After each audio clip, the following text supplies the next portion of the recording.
All right, let me show you the front and back covers, what they look like, so you get an idea. And here's the back. And then I'll show you exactly how to make them. So let's start with a couple of measurements. For the spine, it's just simply a 2.5 by 8 3/8 piece of paper. I don't do anything fancy, although you could.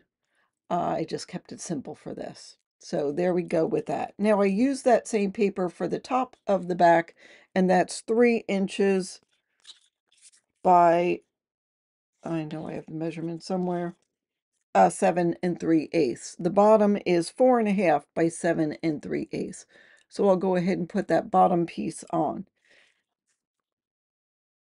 So obviously there's a gap, and that's where we're going to put the border strip with a couple of layers. So the border strip was from one of those papers we cut way in the beginning.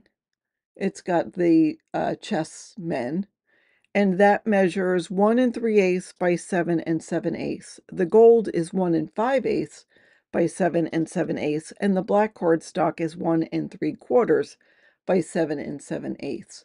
So there's no border on the side. I just simply layer the border strip on top of the gold, and then the gold on top of the black. And you can put it wherever you want on the back of the book.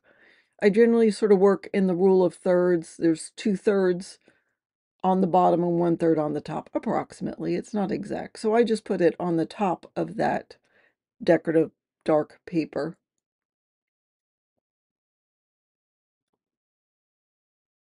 And that's basically it. Now I do put a piece of chipboard on the top, and you'll see that in the walkthrough video. But that's it for the back. I do like having something raised. I like having a piece of chipboard. It helps from the cover being damaged in any way. All right, that is that. Let's work on the front cover. So this red layer is the first. It's 7 7/8 by 8 3/8. And I'm not going to put it on yet, but let me tell you, there are 7, 8 layers. So this one I've already layered, and let me give you the measurements of everything. So first there's a piece of black cardstock, which is 7 by 7 7/8. Then there's a white cardstock, which is 6 7/8 by 7 3/4.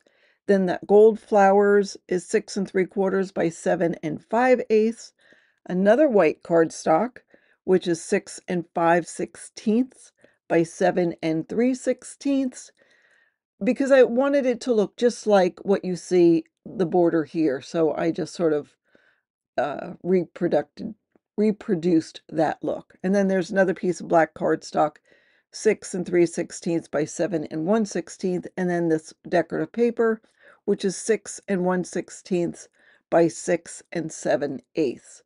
So before we put on this decorative paper, we're going to ink it a little.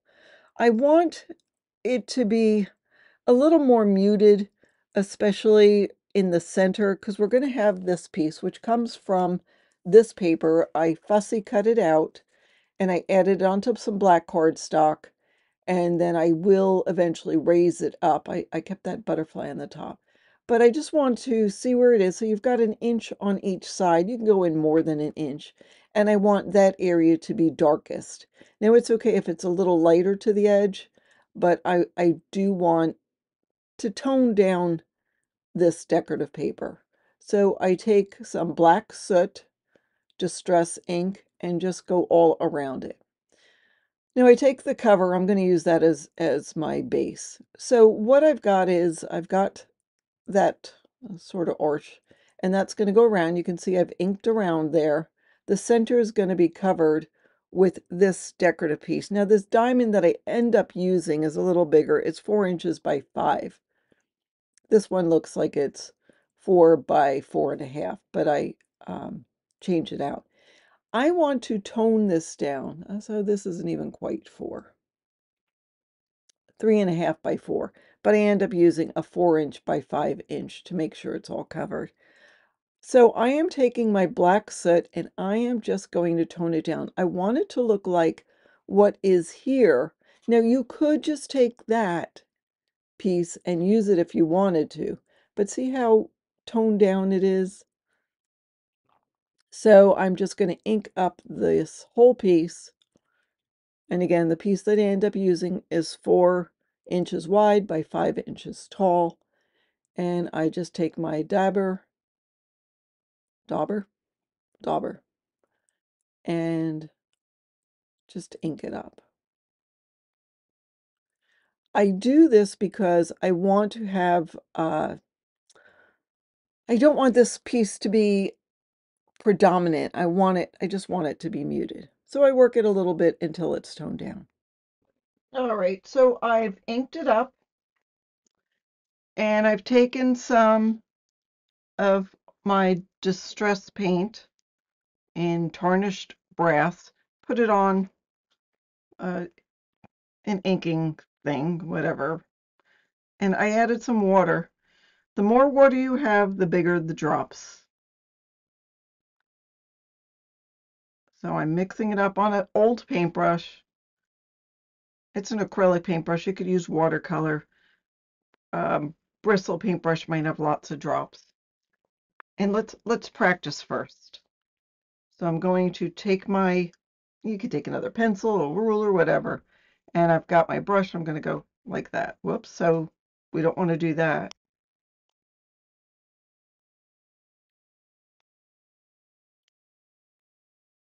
You see the drops that are coming? So I sort of have an idea of which way they're going to go. So now let's do it for real. Probably going to need some more water.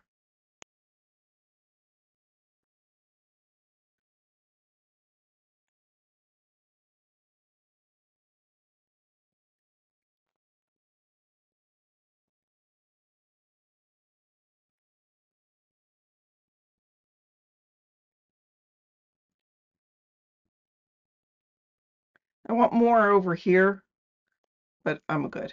I'm good. Make sure I clean this off.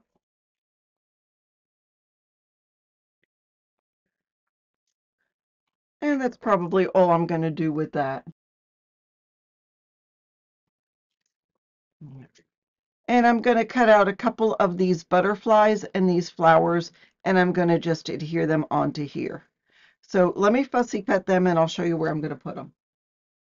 All right, let's put this all together. So here is our diamonds with some gold splatter on it. I've also cut out, and if you don't want to do this, I understand. You also can still use this background piece if you want. I didn't want to because I want to move where this Curious Her and Curious Her title is. If you wanted to, you could take your alcohol marker and black it out and add something else there, whatever you want to do. But I did fussy cut some of the butterflies, and I know it's crazy, but there are some little flowers in here that I actually fussy cut. So I've got those ready. Now, here is this layering, and here is this. I'm going to go ahead and glue this on so we see what we're working with.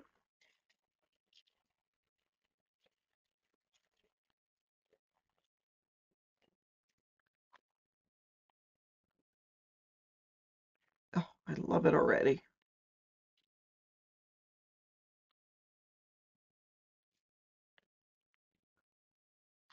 Okay, trying to get it centered and nice and even on there. Make sure the edges are down. And then I've got this. I just want to make sure it's going to fit. And I don't mind that the butterfly is over all this. I mean, it's still going to fit on the page. I'm going to just grab a pencil.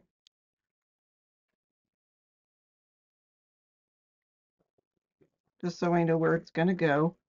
And then I will glue this down. Yes, you could have used this side if you want, without having to do the inking. But I did like doing all that extra fun stuff.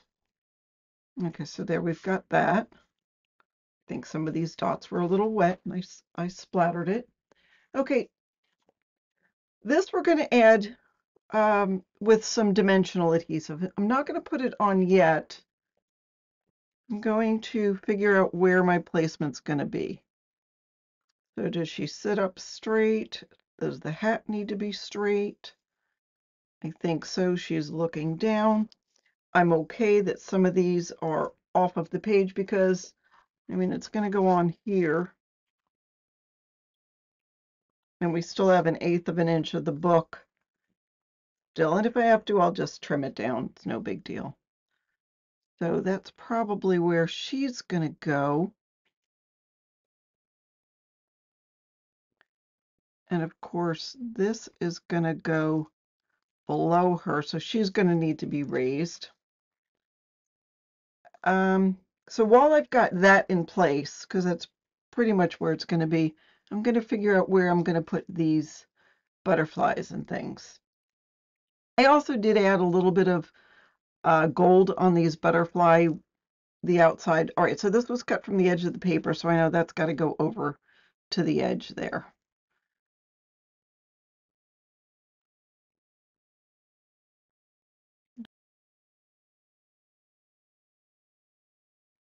I'm going to just mess around with the placement of the flowers and butterflies and start gluing a couple of them down.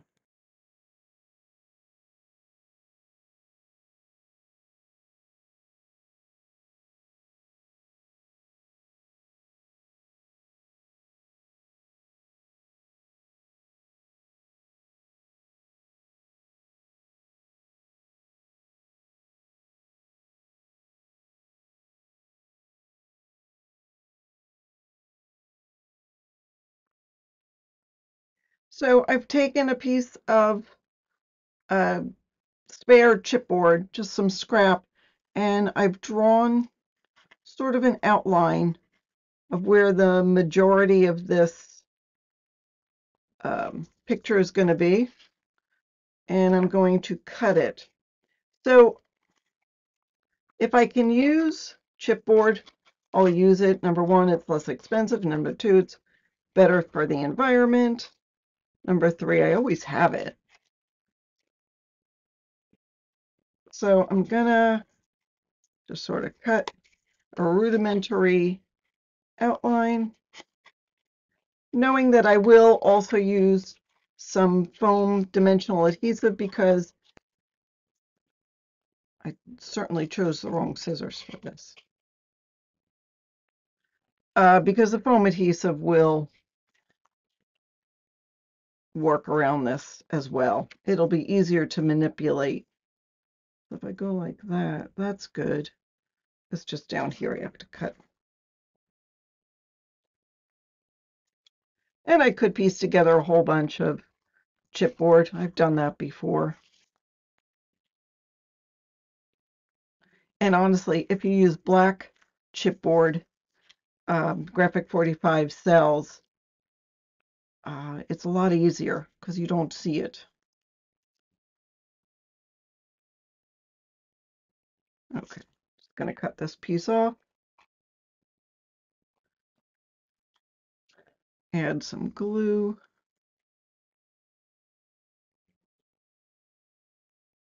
I like my covers to be dimensional, but I don't like little things hanging off because I don't want it to be ruined down the road.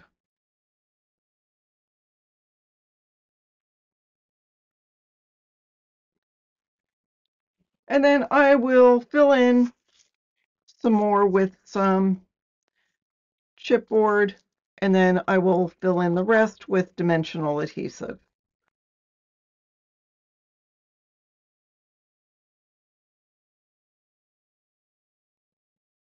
All right, so I have a combination of chipboard and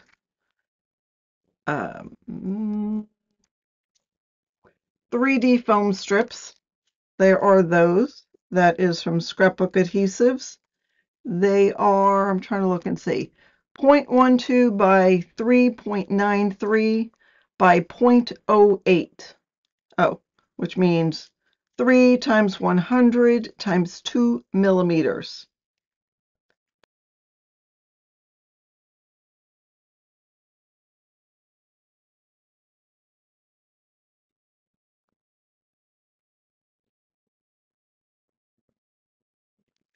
All right, I'm adding some glue to this piece, and I know that's going to go right here.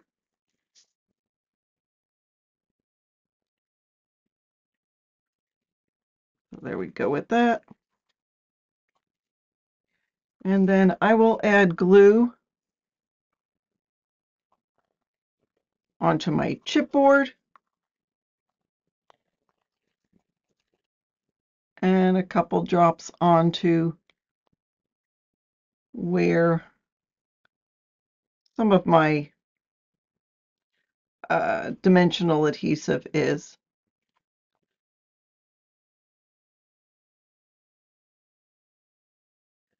All right, and I've got some of these flowers here.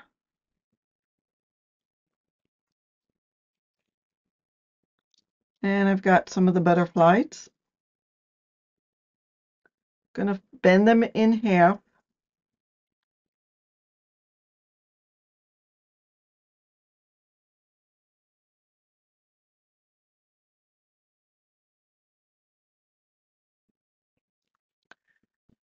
And I'm gonna find some more flowers and add a couple more flowers there. So I have taken the Curiouser and Curiouser that I cut out of the top of there, came from here. I glued it onto some gold paper and then cut around it. Now I'm going to do the same thing when I glue it onto some of the black cardstock. So I'll show you how I do that. Not that there's any big trick to it, but I know people look and say, wait, what did you do?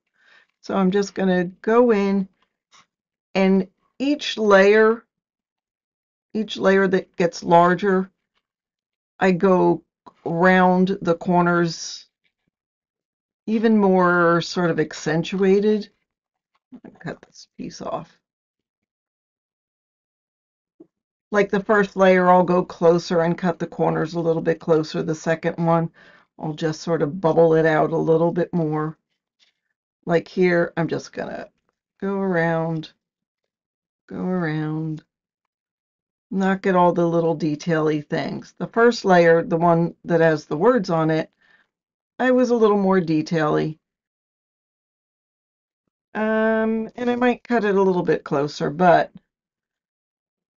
so that gives me my title, because I always like a title on my book. So we've got that. I'm going to give you some options. So first of all, we've got the rabbit, and you could use him as an accent piece if you wanted to. He's on a watch, and I sort of don't like that this watch is here, but it doesn't matter. You could pop him up. You also could take this from the ephemera and use this. I don't know. I just didn't like the color. That's a bright white. That's an off-white. You can tone it down. I don't know. You can add the key if you want somewhere. I chose not to. I took the time to fussy cut this. I think it was from a 4x6 cut apart, thinking it would add another layer. But I don't like all this green, and yes, I could cut that out. And I don't want to put this here because I don't want to cover the watch if I'm not going to use the rabbit. So I'm probably not going to use those. I'll use them somewhere in the book. I could use that too. So I've got this, and I will probably put it here, front and center. So I'll put that front and center, and I will add another butterfly that I fussy cut and put here. Because then that way it looks like she's looking down there, gives a focal point. Your eye will go to this. I just like it. But when I cut all of my butterflies, I cut their antennas off. I'm sorry, butterflies, but it's a little too fussy for me. But for this one, I'm going to add one. So I have a little piece. It's just a 2-inch piece of braided gold metallic string. And I'm going to use this to add antennas on. How am I going to do that? I'm going to add a little bit of glue here. I'm going to take this, and I've already separated these two strands. Actually, I'm going to take a little glue, and then I'm going to put that as if these two strands are coming out of the butterfly. I'm going to cut just a little piece of paper. This sort of is like a little piece of tape or something going across to make sure that stays down real well. And then I will cut the gold off. And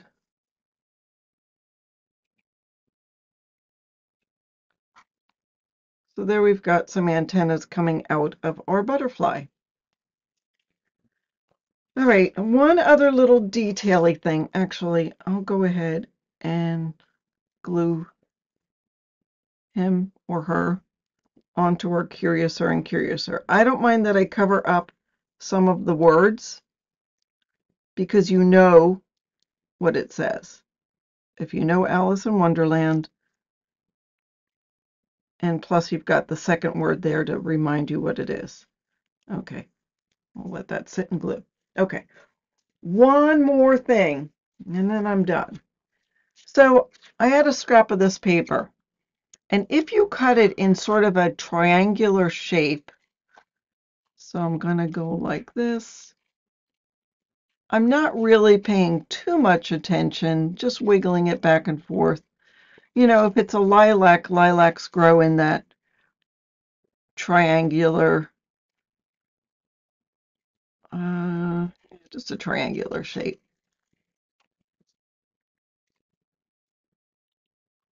And let's get even more of a triangle.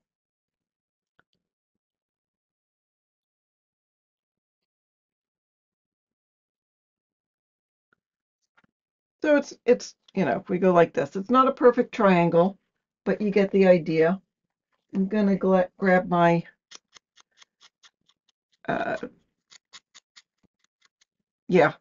ink and just ink it up a little bit on the sides, and that'll give it a rounded feel. And then I'm going to take these and tuck them in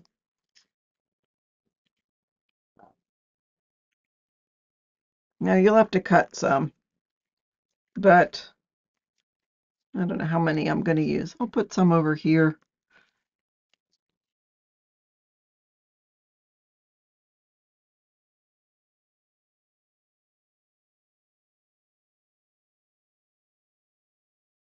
This will help pull out everything because it's white. It just will help accentuate it. Now, I don't want too many, and I don't want them to be too predictable. So I'll have these two right next to each other. That one just peeking out a little bit. And I don't know that I can put one there. Somehow I'll get another one here. And then maybe one under there. And then I will glue, I put some pop dots on here. I'll just go ahead and do this now.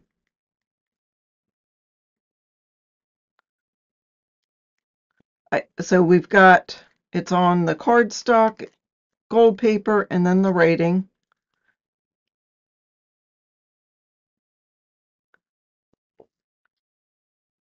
And I want some of the clock to show. I want the butterfly to be going where her eyes are, and the Curiouser and Curiouser will go right like that. And that is it, my friends. This can go on the red paper, which can now go on the cover.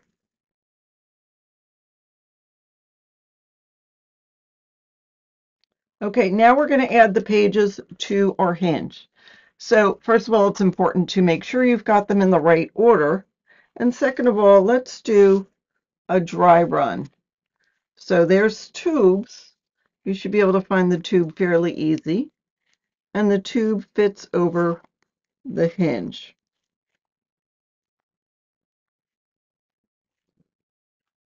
Okay, so if you're having problems like I am, I mean, I know it'll fit, but let's just make it easy.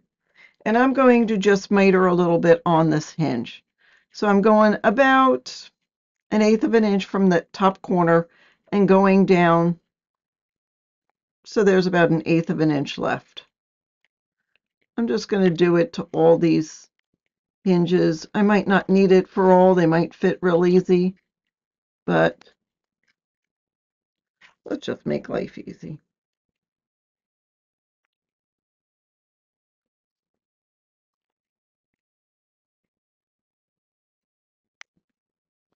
Okay.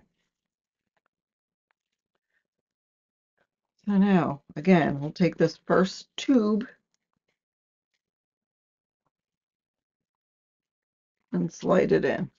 And boy, that went in so much easier.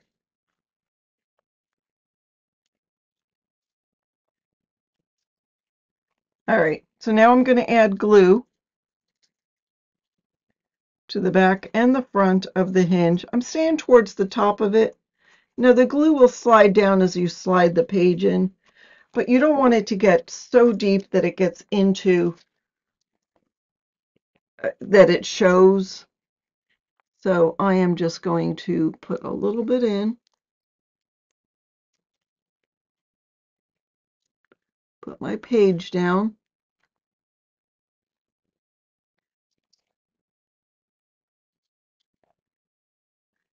and then I want it to be about 1/8 of an inch from the bottom of where the hinge is.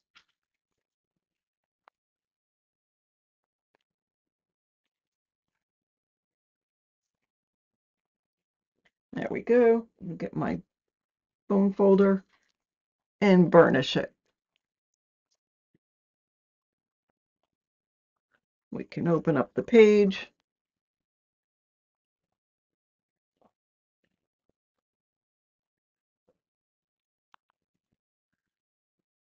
And